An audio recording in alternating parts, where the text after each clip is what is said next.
తెలంగాణ రాష్ట్రం ఏర్పడిన తర్వాత తొలి ముఖ్యమంత్రిగా కేసీఆర్ ప్రమాణ స్వీకారం చేయగానే ఎంతో ప్రతిష్టాత్మకంగా చేపట్టిన ప్రాజెక్టులలో కాళేశ్వరం ప్రాజెక్టు కూడా ఒకటి. అయితే ఈ ప్రాజెక్టును ఎంతో ఆర్భాటంగా ప్రారంభించారు. కేసీఆర్ ఈ కాళేశ్వరం ప్రాజెక్టు వల్ల తనను ఎల్లకాలం తెలంగాణ ముఖ్యమంత్రిగా ఉంచుతుందని చెప్పి కూడా ఎన్నో కలలు కన్నారు. వరుసగా మూడోసారి ఎన్నికల్లో విజయం సాధించడానికి తెలంగాణ రైతాంగం అంతా కూడా తనకు ఖచ్చితంగా ఓట్లేస్తుందని చెప్పి కూడా ఆయన భ్రమపడ్డారు. అయితే ఎన్నికలకు ముందు కేవలం కొద్ది రోజుల ముందు కాళేశ్వరం ప్రాజెక్టు పగుళ్ల విషయం బయటికి రావడంతో కేసీఆర్ ప్లాన్ అంతా కూడా రివర్స్ అయింది. కేసీఆర్ మూడోసారి ఓడిపోవడానికి ప్రధాన కారణాలలో ఇది కూడా ఒకటిగా ఖచ్చితంగా మనం చెప్పవచ్చు. అయితే ఇప్పుడు కాళేశ్వరం ప్రాజెక్టు గురించి ఒక బాధాకరమైన వార్త బయటకు వచ్చింది. కాళేశ్వరంలో ఉన్నటువంటి అంటే దాంట్లో భాగంగా ఉన్నటువంటి మేడిగడ్డ, అన్నారం, సుందిల్ల ప్రాజెక్టులు ఉపయోగపడవని, ఒకవేళ వాటిని ఉపయోగిస్తే ఏ క్షణంలో అయినా అవి ఖచ్చితంగా కొట్టుకుపోయే ప్రమాదం ఉందని చెప్పి నేషనల్ డ్యామ్ ప్రొటెక్షన్ అథారిటీ అనేది ఒక నివేదిక సమర్పించింది. వీటిని రీడిజైన్ చేసి మళ్ళీ నిర్మించాలి తప్ప వీటిని యథావిధిగా వాడకూడదు అని కూడా ఇక్కడ మనకు రిపోర్ట్లో అయితే తెలియజేసింది. దీంట్లో సంబంధించి మనం కొన్ని ముఖ్యమైన పాయింట్లు మాట్లాడుకుంటే, summarising the extensive debilitating damages suffered by the 3 barrages. The report concludes with a clear call for a holistic rehabilitation design, advocating for a comprehensive assessment of health and safety of the entire barrage, immediately stabilization measures to arrest the ongoing distress అని చెప్పి కూడా మనకు రిపోర్ట్లో అయితే చెప్పింది. అయితే ఈ ప్రాజెక్టుల నిర్మాణంతో పాటు డిజైన్లో అన్ని లోపాలే ఉన్నాయి అని కూడా క్లియర్ కట్గా మనకు ఇక్కడ రిపోర్ట్లో అయితే ఇచ్చింది. దానికి సంబంధించి చూస్తే కనుక the absence of robust quality control during construction, ఇక్కడ పాయింట్ మీరు గుర్తుపెట్టుకోవాలి. తర్వాత the combination of poor construction and design deficiencies has led to structural vulnerabilities at critical stress points అనేది కూడా మెయిన్గా రిపోర్ట్లో అయితే ఉంది. ఈ 3 బ్యారేజీల్లోనూ సీకెంట్ ఫైల్స్ కూలిపోవడంతో పాటు బ్యారేజ్ పై భాగంలో ఇటు కింది భాగంలోనూ రంధ్రాలు ఉన్నట్టు మెయిన్గా గుర్తించారు. అయితే పలు పరీక్షల తర్వాతనే అంటే 14 నెలల పాటు అధ్యయనం చేసిన తర్వాతనే NDSA అనేది ఈ రిపోర్ట్ అయితే ఇచ్చింది. ఈ రిపోర్ట్లో మరో ముఖ్యమైన పాయింట్స్ చూసుకుంటే కనుక, reason for the formation of holes in the cut off walls are the inherent weakness of the RCC PCC piles అని చెప్పి కూడా మనకు రిపోర్ట్లో అయితే తెలియజేసింది. దాంట్లోనే ముఖ్యమైన పాయింట్ చూసుకుంటే కనుక, the main reason contributing to the sinking of block 7 of Medigadda barrage is the lack of quality control measures during construction at the secant piles cut off అనేది కూడా మెయిన్గా మనకు NDSC రిపోర్ట్లో స్పష్టంగా కనిపిస్తుంది. అయితే బ్యారేజీల నిర్మాణం చేసే విషయంలో ఏవైతే చేయాల్సినటువంటి భూసార పరీక్షలు చేయలేదు అన్న విషయం కూడా మెయిన్గా మనకు బయటికి వచ్చింది.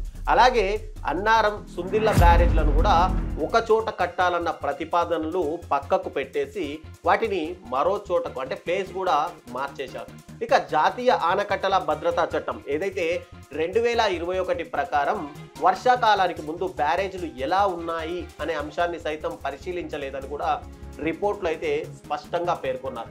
ఏదేమైనా సరే ప్రాజెక్టు నిర్మాణాలు కానీ నిర్వహణతో పాటు డిజైన్ లోపాలు ఉన్నాయని తేల్చేయడంతో ఇది ఒక్కసారిగా రాజకీయంగానూ తీవ్ర కలకలం రేపే అవకాశాలు మనకు స్పష్టంగా కనిపిస్తున్నాయి. దీనికి తోడు కాళేశ్వరం అక్రమాలపై విచారణ జరుపుతున్నటువంటి ఏదైతే జస్టిస్ ఘోష్ కమిషన్ ఉందో ఈ రిపోర్ట్ అనేది అత్యంత కీలకంగా కూడా వాళ్ళకు మారనుంది. నాడు బీఆర్ఎస్ ప్రభుత్వంలో మంత్రులుగా కీలక నిర్ణయాలు తీసుకున్నటువంటి హరీష్ రావు కావచ్చు, కేటీఆర్ను ఈ విషయంలో ఖచ్చితంగా ప్రశ్నించే అవకాశం ఉందని, అలాగే ఇది బీఆర్ఎస్కు రాబోయే రోజుల్లో పెద్ద ఎదురు దెబ్బ తగిలే అవకాశాలు ఉన్నాయని కూడా మనం స్పష్టంగా అర్థం చేసుకోవచ్చు. అయితే అసలు ఇక్కడ నేషనల్ డ్యామ్ సేఫ్టీ అథారిటీ ఒక రిపోర్ట్ ఇచ్చింది. అసలు ఈ నేషనల్ డ్యామ్ సేఫ్టీ అథారిటీ అంటే ఏంటి? నేషనల్ డ్యామ్ సేఫ్టీ అథారిటీ అంటే NDSA అనేది కేంద్ర ప్రభుత్వం ఏర్పాటు చేసినటువంటి ఒక చట్టబద్ధమైన సంస్థ. ఇది ఆనకట్టల భద్రతను పర్యవేక్షించడానికి కానీ, వాటిని నియంత్రించడానికి కానీ, మరియు ఎప్పటికప్పుడు వాటి భద్రత అంటే ఎలా ఉంది అనేది కూడా తనిఖీ చేయడానికి ఇది ముఖ్యంగా పనిచేస్తుంది. అయితే దీని ప్రధాన విధి ఆనకట్టల భద్రతకు సంబంధించిన సమస్యలు ఏమైనా ఉన్నాయా అంటే వాటిని పరిష్కరించడం.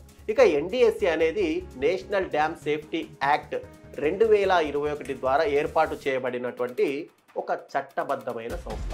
ఇది దేశవ్యాప్తంగా పేర్కొన్నటువంటి అంటే పెద్ద ప్రాజెక్టులు కావచ్చు, ఆనకట్టల పర్యవేక్షణ కావచ్చు, వాటి తనిఖీ, నిర్వహణ, వాటి ఆపరేషన్ కోసం ఒక యంత్రాంగం మొత్తం కూడా దీనికోసం పనిచేస్తుంది.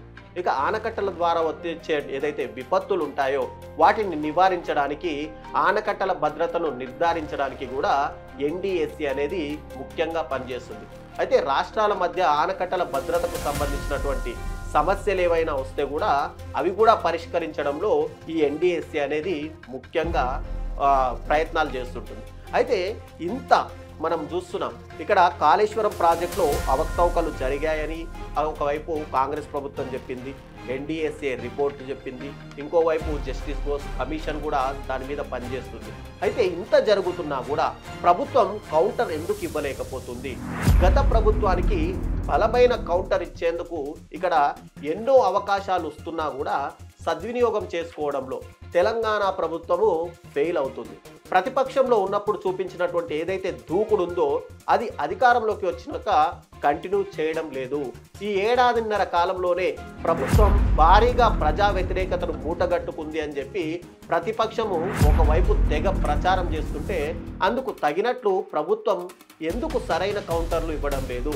అంటే కాళేశ్వరం ప్రాజెక్టులో 1,00,000 కోట్ల అవినీతి అంటూ ఎన్నికల ప్రచారంలో హడావిడి చేసినటువంటి కాంగ్రెస్ పార్టీ ఆ నిరూపణకు బలం చేకూర్చేలా ఎన్డిఎస్ఏ రిపోర్ట్ ఉన్నప్పటికీ కూడా దాన్ని జనం మధ్యలో నిలపడంలో ఎందుకు విఫలమవుతుంది?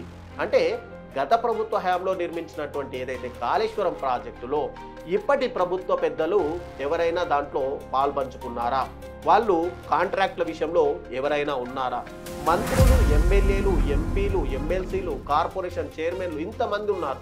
వీళ్ళందరూ కూడా మూకుమ్మడిగా కాళేశ్వరం నిర్వాకాన్ని చెప్పాల్సిన సమయంలో నోర్లు మూసుకొని ఎందుకు కూర్చుంటున్నారు? కాళేశ్వరంను నిర్లక్ష్యం చేయడంతోనే కాలువలకు నీళ్లు రాక ఎండిపోతున్నాయి. ఇది కాంగ్రెస్ ప్రభుత్వం తెచ్చినటువంటి ఒక కృత్రిమ కరువు అంటూ కూడా బీఆర్ఎస్ ఎక్కడికి వెళ్ళినా, ఎక్కడ సభ పెట్టినా ఇదే ప్రచారం చేస్తూ వస్తుంది. అయితే అసలు మేడిగడ్డలో వాటర్ స్టోరేజ్ను ఎందుకు నిలిపేశారు? అందుకు బీఆర్ఎస్ కారణమని చెప్పేందుకు కాంగ్రెస్కు బలమైన ఆయుధమే ఈ ఎన్డిఎస్ఏ రిపోర్ట్.